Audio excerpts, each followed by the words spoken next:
ng native chicken, adobo sa gata. Okay. Painitin muna natin yung ating kawali. Painitin muna natin. Okay, lagay natin yung ginger. So, yung style na gagawin natin is yung pang bukid style talaga. Simple lang bukid style na pagluluto. Next, yung bawang.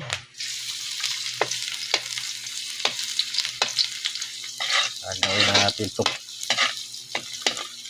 Brownin natin para lumabas talaga yung amoy.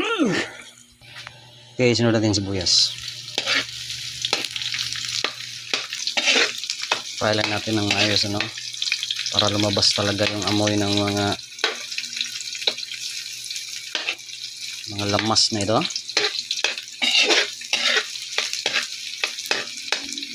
Okay, lunod natin yung manok natin na native.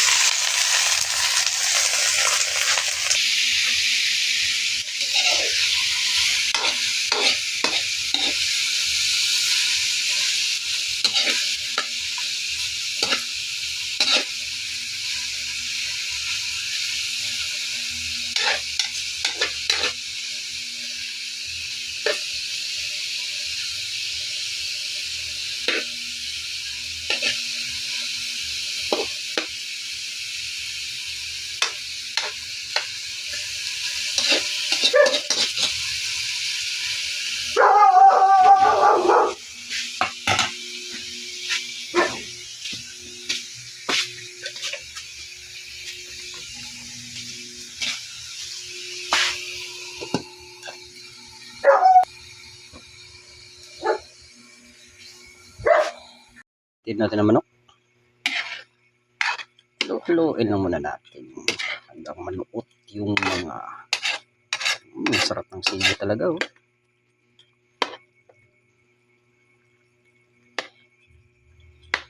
So yung style pala nito, kagaya yung sinabi ko kanina, is style ito ng pambukid na luto kasi taga-bukid man kami. Hindi natin pwedeng ikahiya yan dahil yan ang katotohanan. Saan ka natin?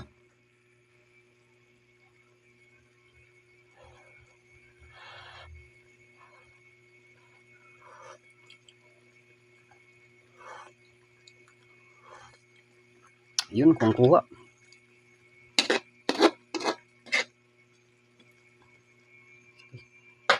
Painitin pa natin ng maigi. Halo na natin yung katotohanan, yung tinatawag natin na gata. Mr. Gata, malo ka na.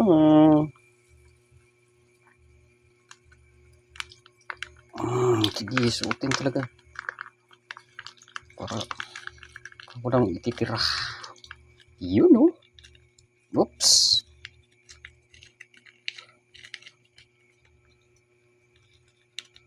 Di wala ito. Sa baba pa tayo makabili nito. Bundok na to. Okay. Haluin muna natin.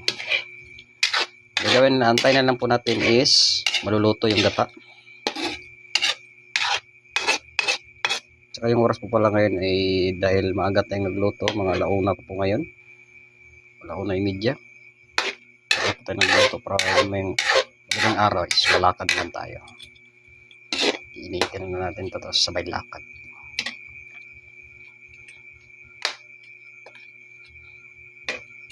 Okay. Let's mix again.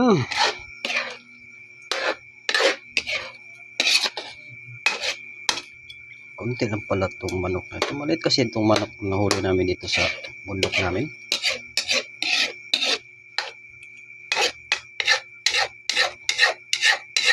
Ang sarap kasi yan.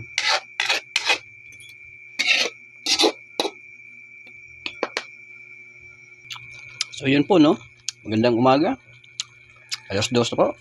Luto na po yung ating native adobong manok sa gata. Dito sa Kabukiran. Magandang umaga, yun pa lang po. Maraming salamat.